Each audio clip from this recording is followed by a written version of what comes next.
नाज़रीन अस्सलाम वालेकुम। जैसा कि आप तमाम जानते हैं कि 99 टीवी की जानिब से हमेशा किसी दानिशवरों को या फिर किसी अच्छे सियासी लीडरों के साथ साथ हम आपकी मुलाकात कराते हैं। मैं शमशाद खादरी आपसे मुखातिब हूँ।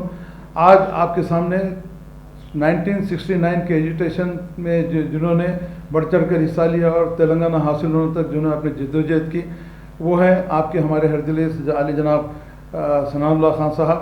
मैं सनाउल्लाह खान साहब का 99 टीवी की जानिब से हमारे स्टूडियो में आपका खैर मक़दम करता हूँ। सबसे पहले सनाउल्लाह खान साहब, मैं आपसे इस बात का जो है मालूम करना चाह रहा हूँ कि जैसा कि आप तमाम जानते हैं कि तेलंगाना एजिटेशन 1969 में शुरू हुआ और 1969 में किस अंदाज में शुरू हुआ, 1969 का जो है एजिटेशन शुरू करने में सबसे बड़ा हिस्सा किसका था और उसमें किन किन लोगों ने अपनी जानें गंवाई और किन किन लोगों ने जो है इसमें जो है ज़्यादा से ज़्यादा बढ़ चढ़ के हिस्सा लिया। 1969 में जिस वक्त यहाँ पर आंध्रा वाले मुकम्मल डोमिनेट कर चुके थे, तो क्रॉनिकल के एक रिपोर्टर थे प्रताप किशोर और आंध्रा ज्योति के एक रिपोर्टर थे एस रघुवीर राव। ये लोग क्रॉनिकल में और आंध्रा ज्योति में तेलंगाना के साथ सरकारी मुलाजिमत में नाइंसाफ़ी हो रही बोल के कुछ अपने तौर पे लिखे। जब ये दोनों लिखने के बाद में उनका स्टाफ जो आंध्रा का था उनको फौरी उनकी नौकरी से बर्तरफ करने की नोटिस दिया, तो ये लोगों को बहुत वो हुआ कि एक तो ये लोग डोमिनेट कर रहे सो कर रहे हैं, इनके बारे में अगर बोले तो उनके साथ इस तरह का वो कर रहे हैं। तब ये लोग एस रघुवीर राव, प्रताप किशोर, ये दोनों जर्नलिस्ट थे, ये दोनों मिलकर क्या किए कि नहीं, तेलंगाना के लिए कोई तंजीम बनाना और ये आंध्रा वालों के साथ जो हमारे ताल्लुकात हैं वो बिल्कुल मिलने जुलने वाले नहीं है, लिहाजा हम इसके खिलाफ में तहरीक शुरू करना। तब ये लोग मिलके तेलंगाना पीपुल्स पार्टी बोल के एक ऑर्गेनाइजेशन बनाए। उसमें रघुवीर राव, प्रताप किशोर और मुर्तज़ा मुस्तैदी बोल के एक रिपोर्टर थे, ये तकरीबन उसमें रिपोर्टर्स ही थे। ये लोग मिलके एक ऑर्गेनाइजेशन बनाए। तो उसमें ये डिसाइड हुआ कि तेलंगाना पीपुल्स पार्टी के की इंग्लिश नाम होता, तो इसको हम लोग क्या कि टोटली अपना लोकल उसका नाम देना, तो उसको क्या कि तेलंगाना पीपुल्स पार्टी को चेंज करके तेलंगाना प्रजा समिति बनाए। तेलंगाना प्रजा समिति का क़याम जब उस वक्त अमल में आया, उस वक्त इसमें सिर्फ जर्नलिस्ट थे और भी दूसरे थे और 10-12 लोग, और उसमें से अभी मैं समझता हूँ डॉक्टर गोपाल बोल की है, अभी भी है, बाखैर हयात है। तो ये लोग मिलके तेलंगाना प्रजा समिति का क़याम अमल में लाए और ये लोग मूवमेंट को स्टार्ट किए। इसमें सवाल ये पैदा हुआ कि भाई जर्नलिस्ट मूवमेंट को चलाना या किसी के हाथ को देना, तो इन लोगों का नज़रिया था कि पॉलिटिशियन के हाथ में नहीं देना, पॉलिटिशियन कभी भी हाईजैक करके मूवमेंट को डैमेज करते। तो ये लोग उस्मानिया यूनिवर्सिटी से स्टूडेंट यूनियन को लिए। उस वक्त आपके मदन मोहन, हाँ, उन्होंने उस वक्त यूनिवर्सिटी में क्योंकि स्टूडेंट यूनियन में अच्छा सरगर्म थे, तो मदन मोहन साहब को तेलंगाना प्रजा समिति की सदारत दिए और स्टूडेंट्स को क्या कि मूवमेंट वो लोग हाथ में लेके लोग बैकबोन बन के काम शुरू किए। अब मूवमेंट पब्लिक में तो था ही जज्बा, पब्लिक एकदम रोड पे आ गई मूवमेंट को। तो जैसे ये मूवमेंट पिकअप पकड़ा, उसी वक्त चन्ना रेड्डी और कासू बर्मन रेड्डी में आपस में कुछ नाचबाकी चल रही थी। रंगा रेड्डी और चन्ना रेड्डी को कासू बर्मन रेड्डी दबा देना चाह रहे थे सियासी तौर पे, तेलंगाना के अच्छा स्ट्रॉन्ग लीडर हो गए। तो चन्ना रेड्डी साहब और ये लोग मिलकर क्या किए कि मदन मोहन साहब को अपने काबू में कर लिए कि भाई मूवमेंट हमारे हाथ में, जो हम आपको पैसा लगाते हैं, आपको हर चीज़ की फैसिलिटी देते हैं, आप बगैर पैसे के इस तरह का मूवमेंट नहीं चला सकते, क्योंकि ये जर्नलिस्ट जो थे इनका ने पैसा था नहीं और स्टूडेंट का भी पैसा था नहीं। तो उस टाइम पे जब ये लोग आए, सिद्धार्थ रेड्डी, ये लोग, तो मदन मोहन रेड्डी साहब क्या किए, ठीक है बोल के चन्ना रेड्डी साहब के साथ वो लोग शामिल हो गए। चन्ना रेड्डी साहब के साथ जैसे शामिल हुए, उन्होंने मूवमेंट को एकदम एक नया रंग दिया। पूरे तेलंगाना के अंदर एक ऐसा इशू बना दिया उसको कि आवाम एकदम सड़कों पे निकल आई। उसके अपने एहतजाज शुरू हुआ, एजिटेशन हुए और 69 के मूवमेंट की खास बात ये रही कि जितने भी लोग मरे हैं 365 लोग, वो मुकाबला करके मरे, उसमें आत्महत्या का एक केस भी नहीं। पूरे 365 लोग जितने भी मरे पुलिस फायरिंग से मरे और लड़के मरे, पुलिस गन लेके सामने आ रही तो वो लोग सामने खड़े रहे, गोली खाए, गिरे लेकिन पीछे नहीं हटे। इस तरीके का मूवमेंट चला जो मैं समझता हूँ हिंदुस्तान की तारीख का सबसे बड़ा मूवमेंट था। अब उसके बाद में सेंट्रल में आपको तो मालूम है वन मैन शो हुकूमत थी, कांग्रेस की इंदिरा गांधी जो चाहती थी वही होता था। तो फौरी इंदिरा गांधी चन्नाडी साहब को अपने काबू में कर लेकर मूवमेंट को कमज़ोर करी। फिर 72 के इलेक्शन जब हुआ तो 11 में से 10 मेंबर ऑफ पार्लियामेंट तेलंगाना प्रजा समिति के जीते। आपके ओल्ड सिटी से भी गोपाल जी एमपी थे। तो 11 में से 10 जैसे एमपी जीते, चन्नाडी साहब को फौरी दिल्ली को बुलाया गया और उनको उनके काबू में कर लिए और प्रजा समिति का वहाँ पे ये लोग खातेमा कर दिए। नहीं, हमारे सनाउल्लाह खान साहब, इसमें मैं ये मालूम ये करना चाह रहा था कि इतने बड़े पैमाने पे जो है एजिटेशन हुआ, 1969 का एजिटेशन हुआ, और आप ही से अब हमको अंदाज़ा इस बात का हुआ कि आपसे तमाम तेलंगाना के लोगों को इस बात का अंदाज़ा हुआ कि जो तेलंगाना प्रजा समिति शुरू की गई थी ये जर्नलिस्टों ने शुरू की थी। ये बड़ी बड़ी फ़ायदेमंद बात है आपके लिए मालूम है। उसके बाद चन्ना रेड्डी साहब ने उसको जो टेकअप किया। मैं आपसे ये मालूम करना चाह रहा हूँ कि असल वो 1969 का जो एजिटेशन था, इतना बड़े पैमाने पे एजिटेशन हुआ, मगर वो एजिटेशन फेल होने की वजूहत क्या थी और उस एजिटेशन को जो है क्यों ज़्यादा उसको अहमियत नहीं दी गई और किस लिए ये जो एजिटेशन आपका तेलंगाना एजिटेशन फेल हुआ? क्या चन्ना रेड्डी साहब को जो है वहाँ का गवर्नर बनाने की वजह से यहाँ के जो हमारी जो जानी गई उसकी वजह से जो है ये एजिटेशन नाकाम हुआ? इसकी वजूहत क्या थी इसके पीछे?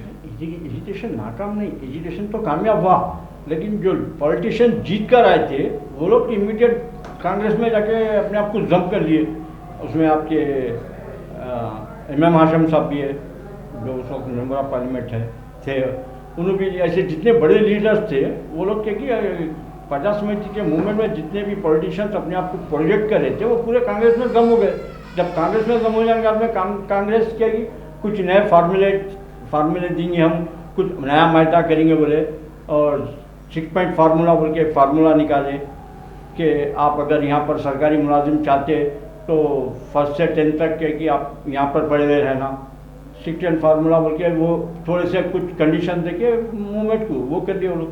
मगर सनाउल्लाह साहब, ना 6 फार्मूला का इम्प्लीमेंटेशन हुआ, ना उस ज़माने में तेलंगाना एजुटेशन का कोई फ़ायदा हासिल हुआ। 359 लोगों ने कम से कम अपनी जानों की कुर्बानी दी, इसमें नौजवान ज़्यादा से ज़्यादा शामिल थे। मगर मैं समझता हूँ कि उन 369 नौजवानों की जो है शहादत थी वो शहादत की हद तक ही रह गई। ना किसी पॉलिटिशियन ने उनके जो है अफराद ख़ानदान की किसी किस्म की मदद पहुँचाने की कोशिश की, ना उनको किसी किस्म की सहूलत दी, ना उनके जो है अफराद ख़ानदान को घर फराम किया गया, ना उनको एजुकेशन फराम किया गया, ना उनको नौकरियाँ फराम की गई। इस बारे में आपका क्या ख्याल है और आप इस बारे में आप सेंट्रल गवर्नमेंट और स्टेट गवर्नमेंट से क्या कहना चाहेंगे? मूवमेंट चाहे 69 का हो या 2000 का, तेलंगाना तहरीक में जिन्होंने कुर्बानियाँ दी हैं उनके साथ 100% नाइंसाफ़ी हुई। उस वक्त भी हुई, आज भी हो रही। होना तो ये चाहिए था कि जितने भी लोग तेलंगाना में शहीद हुए हैं उनके नाम से एक बहुत बड़ा वो बनाया जाए मार्टियर्स, और उनकी फैमिली को, हर मेंबर को, एक आदमी को कम से कम हुकूमत की जानिब से फ्रीडम फाइटर का कार्ड दिया जाए। उनको कम से कम एक 25 लाख रुपए गवर्नमेंट की तरफ से मुआवजा देना चाहिए था। उनको एक 5 एकड़ ज़मीन गवर्नमेंट की जानिब से, जो रवानी की ज़मीन होती है वो ज़मीन देना था। बहुत करना चाहिए, बहुत था, लेकिन एक ऐसा हुआ कि 69 के मूवमेंट के बाद में जितने भी तेलंगाना के लीडर्स थे वो लोग इंडिविजुअल प्रोजेक्ट करने में लग गए। वो मूवमेंट में काम करने वालों को लोग टोटली भूल गए। अब जो मूवमेंट में काम कर रहे थे वो लोग भी थोड़े होपलेस हो गए। वो लोग बोले कि भाई ये लोग ऐसा कर दिया, लोग हाईजेक करके एकदम डैमेज कर दिया हमारे मूवमेंट को, जिसकी वजह से ये उन लोगों को कोई फ़ायदा नहीं हुआ। चलिए, वो तो 69 का हुआ, इसके लिए आप लोग क्या करेंगे वो तो खैर आगे आने वाले दिनों में आपको बताया जाएगा। अब मैं आता हूँ 2001 की तरह जानिब। जब 2001 का मूवमेंट जब चंद्रशेखर राव साहब ने शुरू किया, जब मूवमेंट शुरू हुआ तो ये भी मूवमेंट बड़े पैमाने पे जो है आगे बढ़ा और तेलंगाना हासिल करने में उन्होंने कामयाबी हासिल की। लेकिन मैं आपसे ख़ास बात ये मालूम करना चाह रहा हूँ कि तेलंगाना तो हो गया, तेलंगाना मूवमेंट बड़े पैमाने पे चला, नौजवानों ने जान दी और दूसरे लोगों ने बहुत से जान दी, मैं आपसे ख़ास तौर से ये सवाल करना चाह रहा हूँ कि जिस तरीके से चंद्रशेखर राव साहब ने तमाम तेलंगाना के अवाम से वादे किए थे, सुनहरे तेलंगाना का ख्वाब दिखाया था, नौजवानों को नौकरियों का ख्वाब दिखाया था, क्या तेलंगाना बनने के बाद चंद्रशेखर राव साहब ने जिस जद्दोजहद से तेलंगाना का हासिल किया था, चंद्रशेखर राव को नहीं कहना चाहिए, तमाम आवाम ने मिलकर जो तेलंगाना के लिए जद्दोजहद की, तेलंगाना को हासिल किया, अपनी जानों की कुर्बानी थी। उस ज़माने में, जिस ज़माने में जो है तेलंगाना हासिल करना बड़ा मुश्किल था, लेकिन आवाम का साथ देते हुए उन्होंने ख़ास तौर से मुसलमानों को 12% का जो रिजर्वेशन का मामला दिया, नौकरियों का मामला दिया। आप क्या समझते हैं कि क्या तेलंगाना हासिल होने के बाद तेलंगाना को, आवाम को इसका क्या फ़ायदा हुआ, क्या नुकसान हुआ, और इसके लिए हमको और क्या क्या चीज़ों हमको बर्दाश्त करनी पड़ी? देखिए, तेलंगाना मूवमेंट का मैं आपको थोड़ा सा बैक में ले जाता हूँ। जब 73 के इलेक्शन के बाद जैसा मूवमेंट कमज़ोर हुआ, फिर वही जर्नलिस्ट जो 69 में मूवमेंट को शुरू किए थे, वो लोग दोबारा मूवमेंट को जारी रखे। उसी के साथ में अटैच होते हुए हम लोग 1987 में चार मीनार से दिल्ली को पदयात्रा करें। उसमें हम लोग 5 आदमी थे, मैं, प्रताप किशोर और शाहबुद्दीन बोल के एक थे, याहिया बोल के एक थे, और एक शेर खान। ये 5 आदमी मिलके हम लोग चार मीनार से लेके दिल्ली को तेलंगाना के लिए पदयात्रा करें। तो लोग ये बोले कि भाई तेलंगाना नहीं है, कोई बात करने वाला नहीं है, तेलंगाना मालूम नहीं है, आप लोग तेलंगाना बोल के पदयात्रा कर रहे, क्या मीनिंग्स है? तो हम बोले भाई देखो, तेलंगाना मूवमेंट के लिए कोई भी काम करो तो कोई जर्नलिस्ट या कोई अखबार वाले उसको अहमियत नहीं दे रहे, तो ऐसा कोई कारनामा करें जिससे अखबार में कुछ लोगों के पास मैसेज जाए। तो हम लोग यहाँ से रैली तो शुरू किए थे, नागपुर तक गए। नागपुर जाने के बाद में हमारे को महाराष्ट्र की पुलिस बोली कि भाई अब यहाँ से आप नहीं जा सकते, आप लोगों को जाना है तो आप बाई ट्रेन जाना, बल्कि हमको वहाँ पे गेस्ट हाउस से ही वो कर दिया। वहाँ से फिर हमारे को ट्रेन में बिठा के वो लोग ही भेजे। फिर हम जाके वहाँ पे वाइस प्रेसिडेंट थे सिकंदर वक्त, उनको मेमोरेंडम वगैरह देकर आए। उसके बाद हम लोग क्या किए, हर 1 नवंबर जब आंध्रा वाले उनका वो मनाते थे, आंध्रा डे, फाउंडेशन डे, तो हम लोग ब्लैक डे करते थे। तो करीब मैं समझता हूँ 30 साल तक हम लोग असेंबली के सामने हर 1 नवंबर को ब्लैक डे मनाते थे, और कई दफ़ा पुलिस हमारे को पकड़ के ले जाती थी, वो होती थी। वो पीरियड में क्या हुआ, 1990 में के प्रभाकर रेड्डी जो साबिका एक्स होम मिनिस्टर थे, उन्होंने और सुल्तान सलाउद्दीन अवैसी साहब दोनों मिलकर तेलंगाना संघर्ष समिति का एक क़याम अमल में लाए, और दोनों भी फिगर थे। सलाउद्दीन अवैसी साहब भी तेलंगाना के बहुत बड़े फिगर थे, और प्रभाकर रेड्डी भी उस वक्त करके कांग्रेस में अच्छा एक अपना वजन रखते थे। तो ये दोनों मिलकर जब संघर्ष समिति का क़याम अमल में लाए 90 में, तो कुछ उम्मीद बनी हम लोगों को कि भाई चलो ठीक है, हम लोग नहीं कर सक रहे, पॉलिटिशियंस हैं, मूवमेंट को लोग लेकर जाते हैं। एक अच्छा वो लोग थोड़े डिस्ट्रिक्ट में 3 प्रोग्राम्स भी किए वो लोग वहाँ पर। उसके बाद में अचानक वो दोनों में क्या नाच पक्ष हुई नहीं मालूम, एक प्रोग्राम रखे वो लोग महबूब कॉलेज में सिकंदराबाद में। उसमें के प्रभाकर रेड्डी साहब ये बोले कि सलाउद्दीन अवैसी साहब ऑर्गेनाइज करना, सलाउद्दीन अवैसी साहब बोले नहीं, के प्रभाकर रेड्डी साहब तुम ऑर्गेनाइज करो। तो दोनों के उसमें वो प्रोग्राम रखे, लेकिन प्रोग्राम में कोई भी नहीं है, ना पब्लिक है ना कोई लीडर्स है। उसके बाद ये दोनों अपनी अपनी जगह पे वो हो गए। लेकिन क्या हुआ, कुछ पेपरों में तेलंगाना का फिर नाम आना शुरू हुआ। फिर उसके बाद में मूवमेंट जैसा कमज़ोर हो रहा था, तो मेचिनी किशन राव बोल गए जो बाद में टीआरएस में भी थे, उन्होंने कुछ हरकत करे, उन्होंने भी हमारे साथ आके काम किए, फिर कमज़ोर हो गए। फिर सविता रेड्डी, इंदिरा किरण रेड्डी, इंदिरा रेड्डी मूवमेंट में आए। उन्होंने भी इंडिविजुअल कुछ कांग्रेस से उनके बिना इत्तेफाकियाँ हो गए थे, वो हो गए थे, तो तेलुगु देशम से इंदिरा रेड्डी आए। इंदिरा रेड्डी आने के बाद में क्या हुआ, मूवमेंट को एक हवा मिली, क्योंकि वो अच्छा शार्प पॉलिटिशियन थे। उन्होंने आके मीडिया वालों को, प्रेस वालों को आए दिन कुछ ना कुछ वो देना, ये देना, धरने करना, वो करना, ये करना। तो वहाँ से मीडिया और प्रिंट मीडिया, इलेक्ट्रॉनिक मीडिया इसको कैच करना शुरू करा, तेलंगाना के साथ नाइंसाफी हो रही है, उसके ऊपर बात करना शुरू करे, वो करे, ये करे, एक एडवांटेज मिलना शुरू हुआ मूवमेंट में। उन्होंने थोड़े दिन काम करे, फिर उनको भी ऑफर आए पॉलिटिकल से, बड़े बड़े पार्टियों से, उन्होंने भी मूवमेंट को कमज़ोर करके हट गए। हटने के बाद में क्या हुआ, 1996 में देवागौड़ा प्राइम मिनिस्टर थे। उन्होंने एक मीटिंग में बोले कि भाई मुल्क को तरक्की दिलाना है तो छोटी रियासतें बनना चाहिए, स्मॉल स्टेट बनना चाहिए। तो उनका वो जो एक स्टेटमेंट आया, उससे कि तेलंगाना मूवमेंट को फिर एक नई जान मिली कि भाई जब प्राइम मिनिस्टर खुद बोलें कि स्मॉल स्टेट बनना है तो हम ऑलरेडी इसके लिए हम फाइट करते आ रहे, लिहाजा तेलंगाना को वो होना। वो टाइम पे हम लोग क्या किए, 1996 में 1 नवंबर को वारंगल में एक कन्वेंशन करे। उमूमन तौर पे हम जब भी कोई प्रोग्राम करते तो 10-15 मुश्किल से 25 लोग आते, कोई भी प्रोग्राम करो उससे ज़्यादा हमारे साथ नहीं आते थे। आप कुछ भी कर लो, तेलंगाना बोलते लोग अपने आप को दूर रखते थे।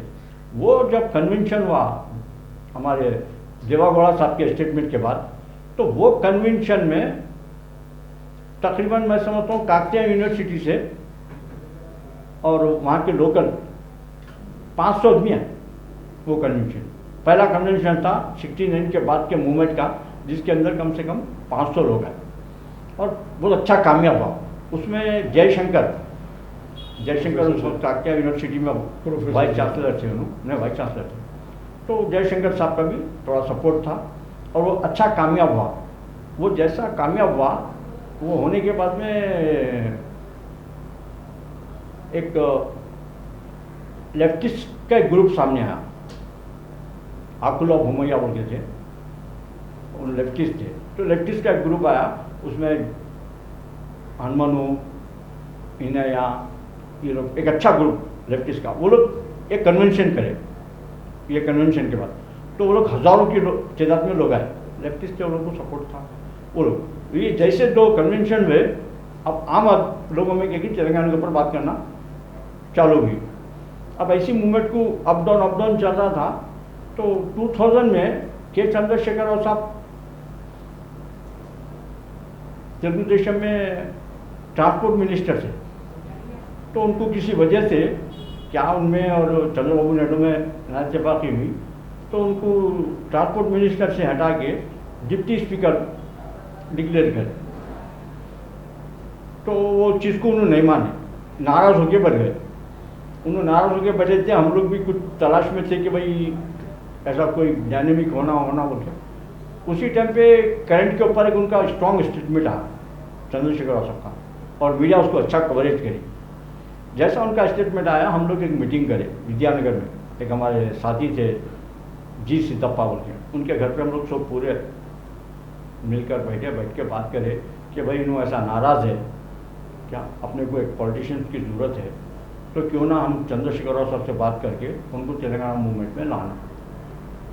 तो अब उसमें भी कुछ लोग मुखालिफत करे, कुछ तायद करे, भाई उन्हें मजबूर है तो उनको इस्तेमाल करना, क्या अपनी मर्ज़ी से आना, जज्बा रख के आना तेलंगाना का, वैसे लोगों को लेना ये लेना। चलाओ, हमारे पास 3 मीटिंग्स हुए, 3 मीटिंग के बाद में भी मेजॉरिटी ये चाह रही थी कि उनको मूवमेंट में लाना। तो फिर कैसा करना, तो हम उस वक्त क्या करें, एक 4 रुकनी कमेटी बनाए। वो 4 रुकनी कमेटी में एक वो एस रघुवी राव जो फाउंडर्स 16 के थे, उन्होंने एक रघुनंदन बोल के, एक अजगर हुसैनी जो तेलंगाना प्रजा समिति के पहले वाइस प्रेसिडेंट मुस्लिम अजगर हुसैनी थे, एक वी प्रकाश। हम ये 4 लोगों को वो करके कि भाई तुम जाके चंद्रशेखर साहब से बात करो, आप लोगों की रिस्पॉन्सिबिलिटी है, अगर वो मूवमेंट में आ रहे हैं तो उनके लिए फिर अपन क्या सपोर्ट करना है, क्या है अपन वो करेंगे। तो वो 4 लोग गए, जाकर चंद्रशेखर साहब से बात करें। वो लोग अच्छा, उसमें वी प्रकाश एक अच्छे दानिश्वर थे, एडवोकेट थे, तो उन्होंने काफ़ी समझाया चंद्रशेखर साहब, तो उनको भी समझ में आया। तो उन्होंने बोले ठीक है भाई, आपका वो तो अच्छा है ऑफ़र, लेकिन मेरे को टाइम दो, 1 महीने का टाइम दो, मैं बोलता हूँ। तो लोग आके बोले भाई ऐसा, हम बोले जो क्या करने का, वैसे भी खाली बैठे हुए, वैसे भी खाली बैठे हुए, उनको काम करने दो, अपना काम अपन चालू रखिए। अब उसके बाद में हम लोग भी इधर मीटिंग्स वगैरह करके तैयारी कर रहे थे। 1 महीने के बाद में जब ये लोग गए तो उन्होंने बोले ठीक है, मैं मूवमेंट में आऊँगा, लेकिन बैनर मेरा रहेगा, झंडा मेरा रहेगा, मैं किसी के साथ नहीं आऊँगा। मैं मूवमेंट में आऊँगा, मेरे बैनर पे आप लोग मेरा साथ देना, तो मैं आपको मूवमेंट में आता हूँ, नहीं तो नहीं। अब वो कंडीशन के ऊपर भी हमारे पास थोड़े नाचबाखे हुए, लेकिन ये हुआ फैसला कि नहीं, चंद्रशेखर राव सबको मूवमेंट में लाना है। तो ठीक है बोले। तो जैसे हम लोग तैयार हो गए, फिर उन्होंने 3 महीने का टाइम दिए, आप 3 महीने इंतज़ार कीजिए, मैं जब तक क्या है तेलंगाना का पूरा सर्वे करता हूँ, वो करता हूँ, उसके बाद में वो करता हूँ। तो वो 3 महीने में उन्होंने टोटली पूरे तेलंगाना के हर डिस्ट्रिक्ट से लोगों से बात की है, उनके जितने ट्रस्ट के लोग थे और ये हमारे साथ भी जो उनके बी प्रकाश रघुवीरराव साहब थे वो लोग भी उनको सपोर्ट करे। जब पूरा कंप्लीट उनको समझ में आ गया कि मूवमेंट में आना है, तो जब उन्होंने बोले कि ठीक है मैं आ रहा हूँ और ये मेरा कैटर रहेगा तेलंगाना प्रजा समिति और ये कलर रहेगा मेरा, ये झंडा रहेगा। चलो वेलकम बोले हम। अब उसके बाद में इन्होंने एक डेट लेके बोले कि मैं ऐसा नहीं आता, मैं वहाँ ग्राउंड में मीटिंग करके वहाँ डिक्लेयर करता हूँ। अब बहुत बड़े पैमाने पर डिक्लेयर भी करे और बहुत बेहतरीन मूवमेंट को एक रंग दिए हूँ। अब उसके बाद में उन्होंने मूवमेंट में आने के बाद आउटलेट पूरे तेलंगाना के लोग उनकी सपोर्ट करे, क्योंकि उस वक्त तो हर एक को एक चीज़ थी कि करने वाले को साथ देना है। तो वहाँ पर कोई पार्टी नहीं, कोई वो नहीं था, हर कोई आउटलेट सपोर्ट करे। उसके बाद में क्या हुआ, थोड़ा सा एक वो हुआ, थोड़ा पॉलिटिकली जैसा आगे बढ़े तो राजशेखर रेड्डी एक स्ट्रांग लीडर बन के आए थे, तो उन्होंने इनको डैमेज करना शुरू किया। इनके कुछ एमएलएस को अपने पास खरीद लिए और हमारे किस्म के उन्होंने थोड़ा सताना शुरू करे। तो वहाँ थोड़ा सा इन्हों कमज़ोर हो रहे थे और सेंटर भी नहीं मान रही थी। तो एक हुआ ये फायदा, राजशेखर रेड्डी का जैसा देहांत हुआ, इंतकाल हुआ, होने के बाद में ये एक 4-5 बड़े ऑर्गेनाइजेशन मूवमेंट को शामिल हो गए। एक कोदंडराम सर नहीं बोलना जी, एक जैसे एडवोकेट्स का एक बहुत बड़ा ग्रुप सामने आएगा, स्टूडेंट का एक बहुत बड़ा ग्रुप सामने आएगा, एम्प्लॉइज का एक बहुत बड़ा ग्रुप सामने आया। तो जैसे ये लोग मूवमेंट में एंटर हुए, आउट ऑफ कंट्रोल हो गया मूवमेंट। तो अब क्या करना, आउट ऑफ कंट्रोल हो गया मूवमेंट, एकदम बहुत तेज वो हो रहा था। तो पूरे दानिश्वर मिलकर बोले कि भाई एक काम करेंगे, अपन एक जेएसी बनाएंगे, जॉइंट एक्शन कमेटी बनाएंगे, उसमें ये पूरे लोगों को रख के अपन मूवमेंट को काम करेंगे। तो ठीक है बोले, बंजारेल पे एक हॉल है, वहाँ पर जेएसी की वास्ते मीटिंग बुलाए। अब 2 नाम चल रहे थे, जेएसी का चेयरमैन किसको बनाना, यानी कि हम लोग जो काम कर रहे हैं इसमें से नहीं रहना, बाहर के आदमी को रखना। तो एक कोदंडराम साहब का नाम था, एक अजहर साहब का नाम था। कोदंडराम साहब उस्मानिया यूनिवर्सिटी में एक अच्छे प्रोफेसर थे और वो शुरू से तेलंगाना के चाहने वालों में शुमार होते थे। और एक जयशंकर थे, उनको जेएससी से उन्होंने पहले बोलते थे कि मैं जेएससी में वो नहीं रहूँगा। तो ठीक है, अब कोदंडराम साहब और गजर साहब का था, तो उसमें हमारे कांग्रेस के, तेलुगु देशम के, ये पूरे पार्टी के लोग थे उसमें। तो वो लोग बोले कि भाई नहीं, गजर साहब के बजाय कोदंडराम साहब को रखेंगे, नॉन कॉन्ट्रोवर्सी मामला उनका टोटली ठीक है बोल के जॉइंट एक्शन कमेटी बनाए, कोदंडराम साहब को उसका चेयरमैन बनाए। जॉइंट एक्शन कमेटी के ऊपर तमाम पॉलिटिकल पार्टीज बेहतरीन काम किए और वो खुसूसकर कांग्रेस के कुछ लीडर्स हैं जिनका मैं नाम लूँगा, उन लोगों का बहुत बड़ा रोल है तेलंगाना माने में। नंबर 1 मधु यास्की गौड़, नंबर 2 जी विवेक, पूनम प्रभाकर, कोमल रेड्डी वेंकट, ये 4-5 लोग बोल के मिलके कांग्रेस को पूरा झिझोड़ते हो कि दूसरा कोई रास्ता नहीं है दिल्ली में कि तेलंगाना ही बनाना। तो वहाँ पर कांग्रेस भी कुछ मजबूर होना शुरू हुई तेलंगाना बनाने के लिए, एक एडवांटेज मिला मूवमेंट को। उसी टाइम पे के चंद्रशेखर राव साहब भूख हड़ताल का ऐलान करें।